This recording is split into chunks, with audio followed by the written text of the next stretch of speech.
Hey everyone, welcome to another video of DC NBA Junkie, where I'll be discussing NBA related content, basically every single day.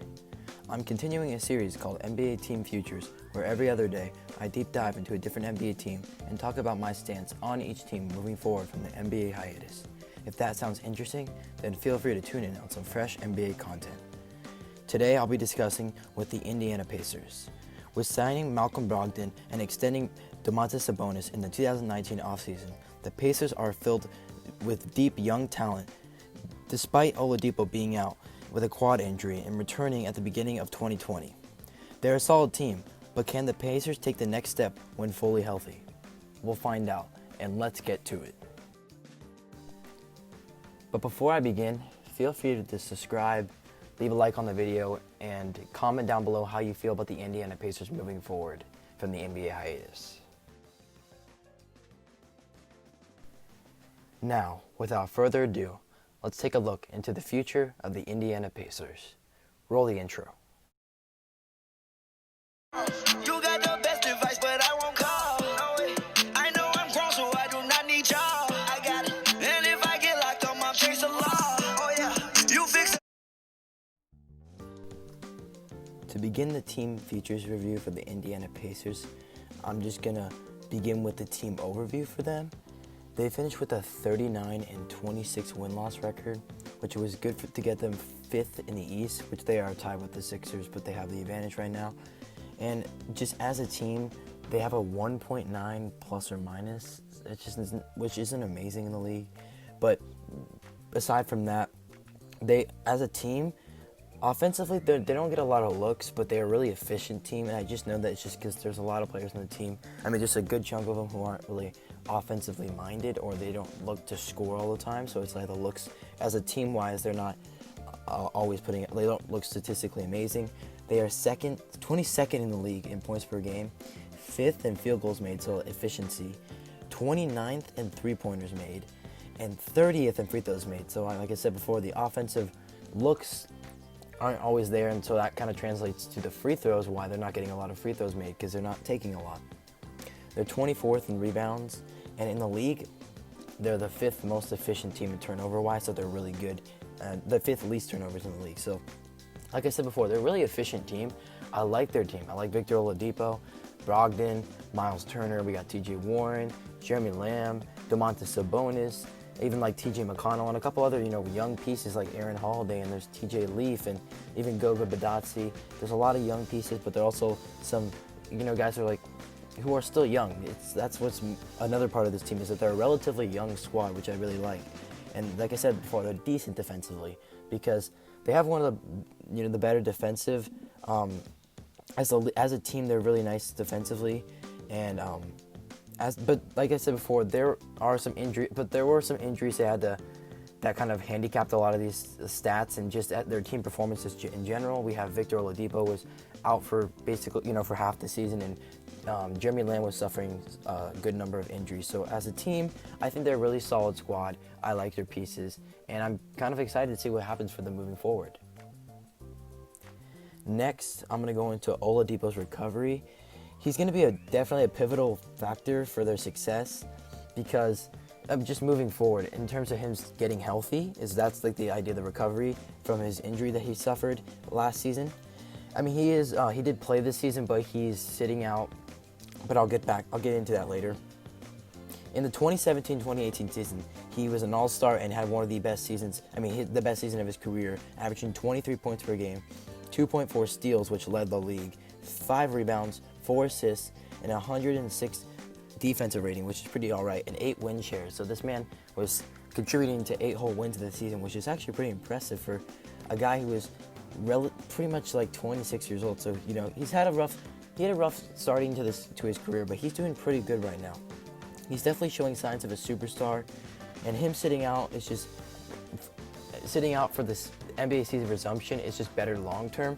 I just really like what Victor Oladipo is, and moving forward for the team, I just really hope he can get back to that all-star form from the 2017-18 season, or in the 2018-19, or the 2018-2019 season. Those 2 years, he was an all-star, I believe. So I think there's a lot of potential there for Oladipo, and to see maybe he can get even better. He's only 28 years old, so there's a lot of room for him to grow. So in terms of their future, I just think Oladipo's recovery is going to be a big part of it. All right, next I have the development for the team in general, because this is one of the areas that they kind of lack in, is that I'm not familiar with the Pacers development. Like, I know that there are some teams that do well with development. I guess a team to use like that is like the Spurs are really good at developing players, although they've had issues, like problems right now, but they did well in the past. And teams who struggle are teams like the Magic, who have some issues with their development. But anyways, in terms of their team, they need to be able to develop their squad in the next few years in order to be a serviceable team and could be a potential contender, because the window is only so long. I mean, you have a lot of guys wrapped up on contracts, but who knows?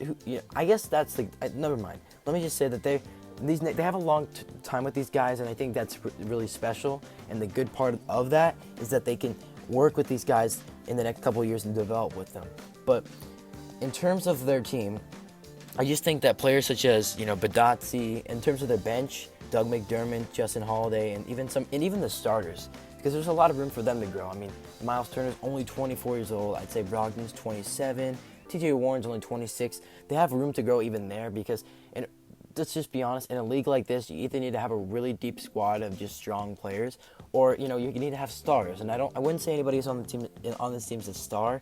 Oladipo might have been getting up to a star before the injury, but moving forward, I want to see somebody kind of hit that star level, and maybe even the superstar. I mean, that's a kind of a stretch, but just see maybe even players just develop, like Domantas Sabonis being an all-star this year, and seeing these guys blossom and improving. They're from already what they weren't getting better at, and just making this team the best possible version of itself, in the playoffs and in the quest for an NBA title. All right, now I'm going to be going into the free agency view, which in this section I just do this for every video where I talk about the free agency options for every team. But for the Pacers, their notable free agents are Justin Holiday, Jakara Sampson, and Elise Johnson.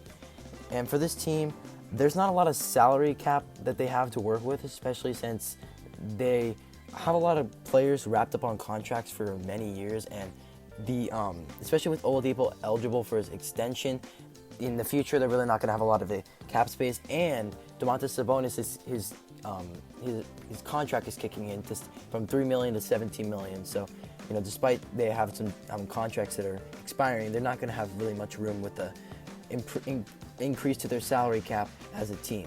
So, for this team, I think Oladipo, they need to re-sign him, after next season. So this is not the biggest idea, but to re-sign him in terms of re-signing them, I think they need to wait up on it to see him how he does next season, if there is a next season, because his injury, and he's not going to play the rest of this NBA resumption. So I think they need to wait out on that. And then secondly, they need to.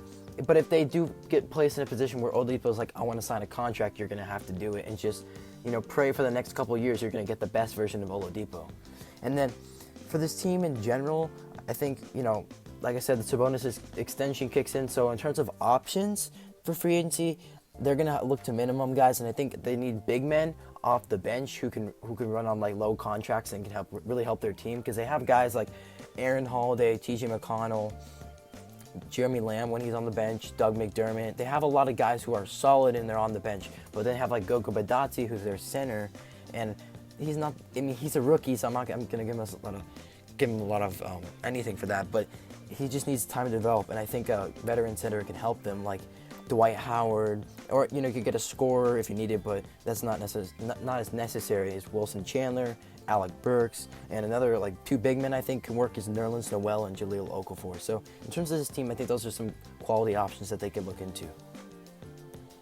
And then lastly, for the NBA season resumption prediction, to be honest, I don't really see this team even, I don't really see them past the second round, let alone maybe the first round, because Victor Oladipo is sitting out, and I think he's one of the bigger parts of the team.